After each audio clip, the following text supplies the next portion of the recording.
Electromagnetism का जो topic आज हम डिस्कस करने जा रहे हैं वो है direction of induce EMF bye Lenz law. यानी लेंज लॉ के थ्रू हम डायरेक्शन ऑफ इंड्यूस ईएमएफ जो है उसकी बताने की आपको आज कोशिश करते हैं। इससे पहले हमने इलेक्ट्रोमैग्नेटिक इंडक्शन का टॉपिक किया था, तो मैं डिस्क्रिप्शन में उस वीडियो का लिंक दूंगा, आप उस वीडियो को लाजमी देखिएगा, क्योंकि उस वीडियो के अंदर हमने बताया था कि जब मैग्नेटिक लाइन ऑफ फोर्सेस को तब्दील किया जाता है तो इसकी वजह से सर्किट के अंदर एक इंड्यूस करंट होता है। इसकी वजह से सर्किट के अंदर एक इंड्यूस करंट पैदा हो जाता है और उस करंट की डायरेक्शन माइकल फैराडे ने बताने की कोशिश की थी और माइकल फैराडे उसमें बताने में कामयाब भी रहे।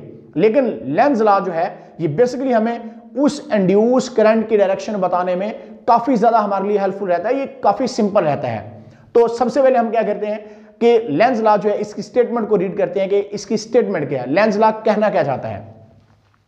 तो लेंज लॉ में स्टेट करता है direction of an induce current in a circuit is always such that it opposes the cause that produce it. Lenz law हमें स्टेट करता है कि किसी सर्किट के अंदर जो करंट इंड्यूस होता है, जो इसका काज बनता है, जो इसकी वजह बनता है, ये उसी की क्या करता है, मुखालफत करता है। यहां पे हम काज जो है वो मैग्नेट लेते हैं, यानी एक मैग्नेट के थ्रू हम करंट किसी सोलेनॉइड के अंदर, किसी क्लोज सर्किट के अंदर करंट जो है उसको प्रोड्यूस करने की कोशिश करेंगे और उसके बाद हम आपको उसका नेक्स्ट आगे चल के बताते हैं कि कैसे अपोज करता है। लेकिन इससे पहले मैं डेफिनेशन को जरा गौर से आपको कहूंगा कि आप इसको समझिएगा कि direction of an induce current का वर्ड यहां पे मैंने यूज किया है, इंड्यूस ईएमएफ का वर्ड यहां पे क्यों यूज नहीं किया, क्योंकि हम यहां पे क्लोज सर्किट की बात कर रहे हैं। तो क्लोज सर्किट के अंदर जब हम बात करते हैं तो हम इंड्यूस करंट की बात करते हैं। तो direction of an induce current in a circuit is always such that it opposes the cause that produce it. अब हम बात कर लेते हैं एक्सपेरिमेंट की कि हम तजर्बा यहां पे क्या करने जा रहे हैं। जरा देखिएगा ध्यान से, ये हमारे पास एक सोलेनॉइड है और इसके साथ मैंने एक गैल्वेनोमीटर जो है वो अटैच किया हुआ है। यहां पर मैं लिख देता हूं, ये हमारे पास है जी एक गैल्वेनोमीटर। ये गैल्वेनोमीटर जो है ये किस तरह का होता है मैं आपको दिखाता हूं, जरा देखिएगा इसको। ये हमारे पास जी गैल्वेनोमीटर, इसके ऊपर जो है वो स्केल लगे हुए हैं, गैल्वेनोमीटर के ऊपर स्केल लगे हुए हैं। तो यहां पे आप देखिएगा कि ये वैल्यूज लिखी हुई हैं 0, 10, 20, 30 और इस तरह से 10, 20 और 30 इस तरफ की भी है। यानी डायरेक्शन अगर रिवर्स होती है, उल्टी डायरेक्शन होती है, तो इधर भी वैल्यूज हैं और इस साइड पे वैल्यूज हैं। यानी ये हमारे पास होता है जी galvanometer for the detection of current. Current की मौजूदगी का पता लगाने के लिए किसी सर्किट के अंदर हम गैल्वेनोमीटर जो है इसका इस्तेमाल करते हैं। उसके बाद मैं आपको एक सोलेनॉइड भी दिखाता हूं, जरा देखिएगा ध्यान से। ये हमारे पास एक सोलेनॉइड हमने बना के रखा हुआ है, ये देखिएगा जरा, ये है जी एक सोलेनॉइड। अब सोलेनॉइड को हम क्या करते हैं, सोलेनॉइड को हम इस तरह से करके हम आपको दिखाते हैं जरा कि गैल्वेनोमीटर के साथ इस तरह से करके अटैच कर देते हैं, जस्ट लाइक जैसे आपको फिगर में यहां पे दिखाई भी दे रहा होगा। ये व्हाइट बोर्ड पे फिगर देखेगा, इसके अंदर हमने एक सोलेनॉइड जो है इसके अटैचमेंट की हुई है गैल्वेनोमीटर के साथ। तो जस्ट लाइक जैसे यहां पे इसके सोलेनॉइड के दोनों एंड जो है वो गैल्वेनोमीटर के साथ मैं अटैच कर देता हूं। क्लियर बात। तो अब हम बताते हैं आपको, सबसे पहले जरा सिंपल अंदाज में लेंज लॉ को समझाने की कोशिश करते हैं, तो फिर हम आपको इस फिगर पे लेके आएंगे। अब देखिएगा यहां पे ये मेरे पास है जी एक लूप, ये एक मेरे पास एक लूप है, जस्ट लाइक जैसे आप कहें कि ये मेरे पास एक लूप है। इसी तरह का मैंने यहां पे क्या बना दिया, एक लूप बना दिया। अब हमने कहा था कि जब किसी कंडक्टर में से करंट पास होता है तो उसके एक मैग्नेटिक फील्ड बनता है। तो जब मैग्नेटिक फील्ड बनेगा तो डेफिनेटली उसके क्या होंगे जी, उसके नॉर्थ और साउथ पोल भी होंगे। अब आप ऐसे समझिएगा कि जस्ट लाइक कि क्या हमारे पास है, अगर ये मेरे पास एक मैग्नेट है और ये मेरे पास एक लूप है। अब अगर मैं इस तरह से करके मैग्नेट को लूप के नजदीक लेके आता हूं तो इसमें चेंज इन फ्लक्स आता है। चेंज इन फ्लक्स से इसमें इंड्यूस ईएमएफ पैदा होती है और उसके बाद इसमें इंड्यूस करंट पैदा हो जाता है। अब चेंज इन फ्लक्स के अगेंस्ट क्या करनी है, अगेंस्ट इसने मज़ाहमत करनी है। अब ये इसको समझें कि इसने क्या करनी है, चेंज इन फ्लक्स को अपोज करना है। ये है लेंज लॉ। अब यहां पर मैंने एक लूप बनाया है और इसके नजदीक मैं क्या करता हूं, अगर मैं एक मैग्नेट लेके आता हूं तो मैग्नेट के इसके करीब आने की वजह से क्या होगा, इसमें चेंज इन फ्लक्स आएगा, जिस वजह से इस लूप के अंदर क्या हो जाएगा, करंट इंड्यूस हो जाता है। अब उस करंट की डायरेक्शन हम कैसे फाइंड कर सकते हैं? उस करंट की डायरेक्शन हम इस तरह से फाइंड कर सकते हैं। आप ऐसे करके पकड़े इसको, लूप को अपने इस तरह से हैंड में पकड़े। अब जरा देखिएगा इसको कि यहां पे मेरा थंब जो होगा वो करंट की डायरेक्शन को बताएगा और मेरी फिंगर्स जो होंगी ये नॉर्थ पोल को रिप्रेजेंट करती हैं। या आप ऐसे भी समझ सकते हैं कि जैसे सोलनॉइड के केस में हमने आपको बताया था कि अगर एक सोलनॉइड को आप इस तरह से पकड़ते हो, अगर आपकी कर्लिंग फिंगर जो है वो करंट की डायरेक्शन में होगी, कर्लिंग फिंगर करंट की डायरेक्शन में है, तो आपका थंब पॉइंट आउट करता था नॉर्थ पोल को। जस्ट लाइक यहां पे इस लूप का ऊपर वाला, यानी ये देखिएगा जरा, ये हमारे पास लूप है, तो इसका ये वाला जो ऊपर वाली साइड है ये नॉर्थ पोल होगा, तो इसके अपोजिट क्या बनेगा? अपोजिट साइड जो होगी उस पे साउथ पोल बन जाएगा। और करंट इसके अंदर कैसे फ्लो करेगा? एंटी क्लॉकवाइज डायरेक्शन में करंट इसके अंदर फ्लो करेगा। यानी अगर ये नॉर्थ पोल है तो इसके इस साइड पे क्या होगा? साउथ पोल होगा। इसी तरह से अगर करंट की डायरेक्शन जो है वो इस तरह से, यानी क्लॉकवाइज डायरेक्शन में करंट फ्लो कर रहा है, तो अब क्या होगा? क्लॉकवाइज डायरेक्शन की सूरत में करंट का फ्लो करना, तो ये हमें बताएगा कि अब ये वाला एंड जो है वो नॉर्थ पोल है और ये एंड क्या है? साउथ पोल है। आपने अगर इन दो फिगर्स को समझ लिया, इन दो फिगर को याद रख लिया, तो लेंज लॉ आपने पढ़ लिया, समझे? क्योंकि लेंज लॉ हमें यही स्टेट करता है कि डायरेक्शन ऑफ इंड्यूस करंट जो होती है, यानी किसी सर्किट के अंदर जो करंट इंड्यूस होता है, ये हमेशा क्या करता है? जो उसकी काज होती है ये उसी की क्या करता है? मुखालफत करता है। यहां पे देखिएगा ये हमारे पास एक सोलेनॉइड है और इसको एक गैल्वेनोमीटर के साथ मैंने अटैच किया हुआ है, और अब मैं आपको बताता हूं कि किस तरह से करंट हम इसके अंदर क्या कर सकते हैं? इंड्यूस कर सकते हैं। तो ये मेरे पास एक मैग्नेट है। मैग्नेट के जरा ध्यान से देखिएगा, एक नॉर्थ पोल होता है और दूसरा कौन सा होता है? साउथ पोल होता है। तो ये रहा जी मैग्नेट। अब मैग्नेट को क्या करता हूं मैं? मैग्नेट को इस सोलेनॉइड के नजदीक लेके आता हूं। तो सोलेनॉइड के मैग्नेट का नजदीक आना हमें क्या बताएगा? क्या यहां पे होना चाहिए कि जिससे ये इसकी अपोजिशन करे? फॉर एग्जाम्पल अगर ये नॉर्थ पोल है तो तभी अपोजिशन होगी जब इधर भी क्या आएगा? नॉर्थ पोल आएगा, क्योंकि नॉर्थ नॉर्थ को रिपेल करते हैं, इसी तरह से साउथ साउथ को रिपेल करते हैं। तो अब अगर मैं मैग्नेट को मूव करवा के इस सोलेनॉइड के करीब लेके आ रहा हूं, तो अगर ये नॉर्थ पोल है तो कॉइल के सोलेनॉइड के इस एंड पे कौन सी चीज होनी चाहिए? इस एंड पे नॉर्थ पोल होना चाहिए। जस्ट लाइक जैसे हम यहां पे आपको बता रहे थे कि अगर करंट एंटी क्लॉकवाइज डायरेक्शन में फ्लो करके जा रहा है तो फिर हमारा ये नॉर्थ पोल होगा और ये साउथ पोल होगा। जस्ट लाइक ये नॉर्थ पोल है और ये क्या हमारे पास है जी? साउथ पोल है। तो अब नॉर्थ नॉर्थ को क्या करता है? रिपेल करता है। Coil repels magnet. कॉइल क्या करेगी? इस मैग्नेट को दूर धकेलेगी, क्योंकि जब हमने मैग्नेट को मूव करवा के इसके नजदीक लेके आ रहे हैं तो हम मैग्नेट का नॉर्थ पोल लेके आते हैं, तो जिसकी वजह से क्या होता है? इस मैग्नेट में से मैग्नेटिक फील्ड लाइंस निकलती हैं। इस वजह से इसके नियर एंड पे क्या बन जाता है? नॉर्थ पोल, और इसके अपोजिट एंड पे क्या बन जाता है? साउथ पोल बन जाता है। और नॉर्थ नॉर्थ को क्या करता है? रिपेल करता है। When north pole of a magnet is moved toward coil, end of coil become north pole, तो कॉइल का ये एंड क्या बन जाएगा? नॉर्थ पोल बन जाएगा। नॉर्थ नॉर्थ को रिपेल कर रहा है, और यही हमने यहां पे बताया था, direction of induce current in a circuit is always such that it oppose the cause that produce it। अब cause यहां पे क्या है?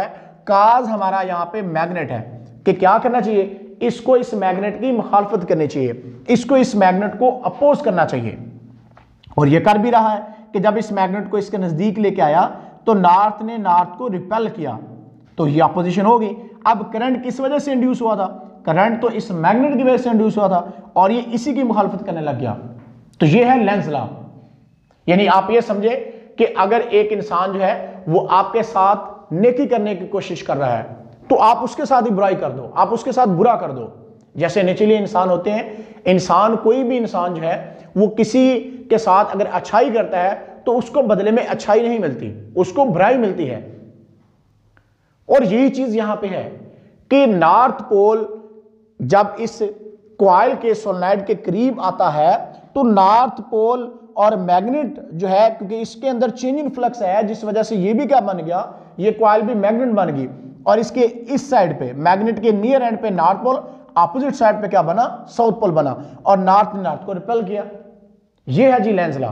अब बात करते हैं direction of induce current when magnet is moved away from the coil. पहले हम मैग्नेट को कॉइल के नजदीक लेके आए, अब इस मैग्नेट को हम इस कॉइल से दूर लेके जाना चाहते हैं। तो जब हम इसको दूर लेके जाते हैं तो फिर क्या होता है, अब दूर ले जाने से, अब ये मैग्नेट को हम दूर ले जा रहे हैं तो अब वो मैग्नेटिक फील्ड लाइंस यानी जो चेंज इन फ्लक्स हम लेके आए थे, तो अब क्या है, अब चेंज इन फ्लक्स, जब मैग्नेट को दूर लेके जा रहे हैं तो अब क्या हो रहा है, पहले हम चेंज इन फ्लक्स ज्यादा कर रहे थे तो ये क्या कर रहा था, ये उसकी मुखालफत कर रहा था, यानी उस हम ज्यादा कर रहे थे और ये उसको कम कर रहा था। अब हम जब इस मैग्नेट को अवे फ्रॉम दिस कॉइल लेके जा रहे हैं तो हम क्या कर रहे हैं, हम फ्लक्स डिक्रीज कर रहे हैं और ये क्या कर रहा है, ये उसको इंक्रीज करने की कोशिश करेगा, क्योंकि इसने क्या करना है, इसने हमेशा अपने काज की अपोज करना है, अपने काज की मुखालफत करनी है। तो जब मैग्नेट को दूर लेके जाता हूं तो कॉइल का ये एंड क्या बन गया, साउथ पोल, और ये क्या बन गया, नॉर्थ पोल। अब नॉर्थ और साउथ एक दूसरे को क्या करते हैं, अट्रैक्ट करते हैं। तो when north pole of the magnet move away from the coil, end of the coil become south pole, तो ये हमारा साउथ पोल बनेगा और ये दोनों एक दूसरे को क्या करने लग जाएंगे, अट्रैक्ट करने लग जाएंगे। पहले नॉर्थ नॉर्थ को क्या कर रहा था, नॉर्थ नॉर्थ को रिपेल कर रहा था। पहले हम इसको मैग्नेट को करीब लाने की कोशिश कर रहे थे, ये उसको दूर भेज रहा था। अब हम मैग्नेट को दूर ले जाने की कोशिश कर रहे हैं और ये उसको क्या कह रहा है, ये उसको अपनी तरफ बुला रहा है।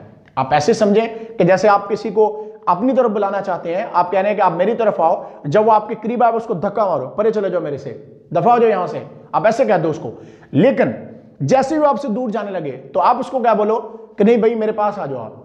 तो पहले आपके करीब आना चाह रहा था वो, आपने उसको धक्का मार के धकेल दिया दूर, अब वो आपसे दूर जाना चाहता है, आप उसको अपनी तरफ खींच रहे हो। तो यही चीज यहां पे हो रही है कि जब हम इसके करीब आ रहे थे तो ये उसको दूर धकेल रही थी, कॉइल कह रही थी कि भाई मेरे से परे रहो। और जब हम नजदीक से दूर जाने लगे हैं, जब नजदीक से दूर जाने लगे हैं तो अब कॉइल क्या कहती है, अब कॉइल कहती है कि नहीं मेरे पास आओ। नॉर्थ और साउथ पोल एक दूसरे को अट्रैक्ट करते हैं।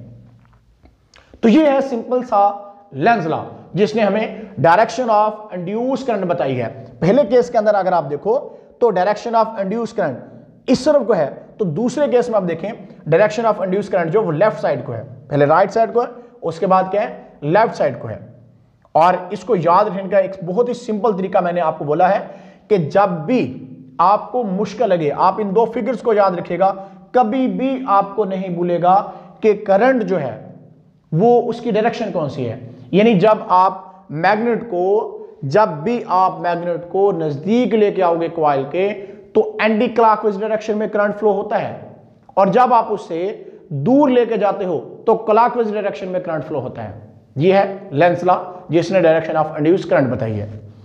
अब देखते हैं लेंज लॉ का conservation of law of conservation of energy के साथ क्या रिलेशनशिप है। लेंज लॉ जो है वो law of conservation of energy के बिल्कुल मुताबिक रखता है, उसके साथ बिल्कुल उसको सपोर्ट करता है। किस तरह से देखिएगा, if you apply law of conservation of energy to electromagnetic induction we realise that the electrical energy induced in a conductor come from kinetic energy of the moving magnet. तो इलेक्ट्रिकल एनर्जी क्या है, moving kinetic energy जो हमारी पास थी, यानी जब हमने magnet को मूव करवाया काइनेटिक एनर्जी किस में चलेगी, इलेक्ट्रिकल एनर्जी में कन्वर्ट होगी। We do some work on magnet, हमने मैग्नेट को to bring it close to solenoid, हमने सोलेनॉइड के मैग्नेट को करीब लाने के लिए क्या किया, हमने काम किया। जब हमने काम किया तो कॉन्सिक्वेंटली क्या हुआ, appear as electrical energy in conductor, conductor के अंदर इलेक्ट्रिकल एनर्जी अपीयर हुई। 10 mechanical energy of our hand used to push magnet toward और away from coil results into electrical energy, हमने मैकेनिकल एनर्जी का इस्तेमाल किया मैग्नेट को करीब लाने के लिए कॉइल के, और मैग्नेट को कॉइल से दूर ले जाने के लिए हम काम कर रहे हैं। तो मैकेनिकल एनर्जी किस में कन्वर्ट हो रही है, इलेक्ट्रिकल एनर्जी में जा रही है। तो क्या साबित होता है इसे कि Lenz law is a manifestation of law of conservation of energy, के लेंज लॉ जो है वो law of conservation of energy को सपोर्ट करता है। यानी law of conservation of energy के एन मुताबिक है लेंज का लॉ। यानी ये नहीं है कि आप एक बार मैग्नेट को इस तरह से मूव करवा दो तो उसके बाद ही खुद ब खुद मूव करता रहेगा, नहीं, आपको इस पर काम करना पड़ेगा। अगर आप मैग्नेट को इस तरह से आप सोलेनोइड के नजदीक लेके जा रहे हो या इससे दूर लेके जा रहे हो, तो अगर आप मैग्नेट को सोलेनोइड के नजदीक लेके आ रहे हैं तो इसके नियर एंड पे नॉर्थ पोल बनता है, जिस वजह से एक दूसरे को रिपेल करते हैं। लेकिन जब आप इसको दूर लेके जाते हो तो सोलेनोइड के एंड पे साउथ पोल बनता है, जिस वजह से इसको क्या करता है, अट्रैक्ट करता है। तो यानी आप सिंपल एक बात याद रखिएगा कि जैसे मैंने लूप के केस में आपको बताया था कि हमारे पास लूप है, तो जब इसके नजदीक मैं मैग्नेट लेके आता हूं तो सिंपल सी बात यह है कि इसके नियर एंड पे नॉर्थ पोल बनेगा और करंट की डायरेक्शन एंटी क्लॉकवाइज होगी। लेकिन जब इससे मैं अवे लेके जाता हूं तो अब क्या बनेगा, अब इस एंड पे साउथ पोल और अपोजिट एंड पे क्या होगा, नॉर्थ पोल बनेगा और करंट की डायरेक्शन कैसे होगी, क्लॉकवाइज डायरेक्शन होगी। तो इस तरह से हमने लेंज लॉ के थ्रू क्या फाइंड किया, हमने लेंज लॉ के through direction of induce current जो है, यानी किसी सर्किट के अंदर जब करंट इंड्यूस होता है उसकी डायरेक्शन जो है with the help of Lenz law हमने फाइंड की है। तो आज के लिए इतना ही, फिर मिलेंगे इंशाल्लाह, तब तक अल्लाह हाफिज़।